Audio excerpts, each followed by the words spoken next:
சன்மார்க்க மருந்து அப்படின்னு ஒரு தலைப்பு.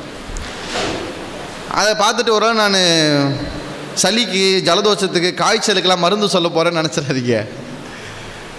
நான் மருத்துவரும் இல்லை, அதுக்கு இருக்காங்கன்னு நினைக்கிறேன், வந்திருக்காங்க அதுக்கும்.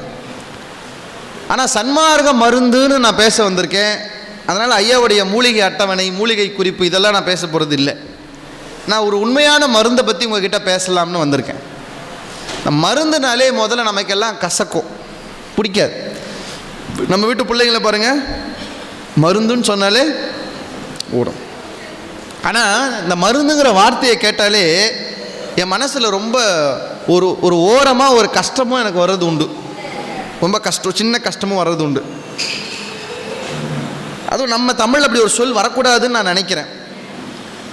வேடிக்கையாக சொல்லுவாங்க, ஒரு குட்டி குழந்தை, ஒரு 7-8 வயசில் ஒரு பெண் குழந்தை இருந்தால், அந்த குழந்தைக்கு ஒரு 2 வயசில் ஒரு தம்பி இருந்தான், குட்டி பையன், கை குழந்தை மாதிரி. அவங்க அப்பா சொன்னார், நான் கடைக்கு போகிறேம்மா அப்படின்னாரு.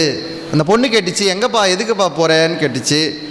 தம்பிக்கு உடம்பு சரியில்லைம்மா, மருந்து வாங்கின்னு வரதுக்காக போனேன் தம்பிக்குன்னு சொன்னார். சரிப்பா அப்படின்னு போனார். போயிட்டு வரும்போது அவங்க பொண்டாட்டி சொல்லுது, வீட்டில் எறும்பு தொல்லை ரொம்ப அதிகமாக இருக்குது, வரும்போது எறும்பு மருந்தும் வாங்கின்னு வந்துருங்கன்னு சொல்லுது. எலியும் அதிகமாக இருக்குது, எலி மருந்தும் வாங்கின்னு வந்துருங்கன்னு சொல்லுது.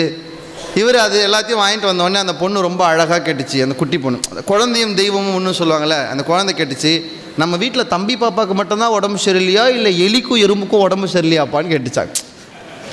எலி மருந்து, எனக்கு தெரிஞ்ச உலகத்திலேயே மருந்துங்கிற ஒரு சொல்லில் விஷத்தை வைக்கிறது மாதிரி நம்மளை மாதிரி வேறு ஆள் வேறு யாருமே இல்லை.